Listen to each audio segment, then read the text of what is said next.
Bwana Yesu asifiwe. Tingani badi malo kumaintie. Awacho ni nidwa bedo motielore. Amen. Iwinjo kata jachien pango ni marach. Ok noduogne. Bwana Yesu asifiwe. Kata ji wacho kunyango. Amen. Kata ji wacho kunyango ok notimre. Godhiambo ni adwani mondo alam kudu Nyasaye. Amen. Amen. Tinye badi malo ni Yesu ratego. Adani mondo alam kudu Nyasaye. Kapok alamo kudu Nyasaye. Ajawacho ga gimoro ni kigwedha an Kepha kigwedha. To Nyasaye Bwana Yesu asifiwe. Kecho ni mondo tere nyithindo sikul jachien oseng'iye moseneno nyathine no sulwe. Mose chiko ne otegu. Amen. Jomoko be gosibui ni wanane kopuonjo. Idhi puonjo gi thuon matiek university. Bwana Yesu asifiwe. Amen. Mos kama ni bathi kone ni ogwedhi.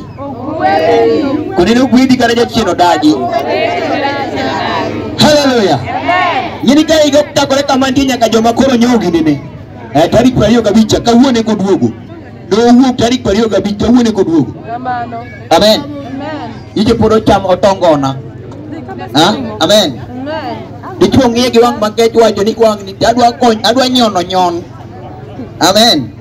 To kata sama wang'iyo kanino kaneno dichuo moro ma iche tuwi, dichuo wadgi oma dhako tarik 25 aneno kong'iya. Bwana Yesu asifiwe. Amen. Hallelujah. Magi mikosi moko dwani chako higane. Amen. Kata nyiri moko aneno ka mose gomba mondo jaber to jaber ni kinene to jaber mondo yudie dichuo modak onge madhi goro nyayudo kata paro dichieng' adi. Bwana Yesu asifiwe. Bwana Yesu asifiwe. Nyis kama ni bathi ni dhi bedo mondisore higane. Amen. Chunya oheru kabisa. Kendo gimomiyo abiro ka mondo walam kodu higane. Mikosi manyo wan go higa mokalo nyaka wewa mwachak higa manyien.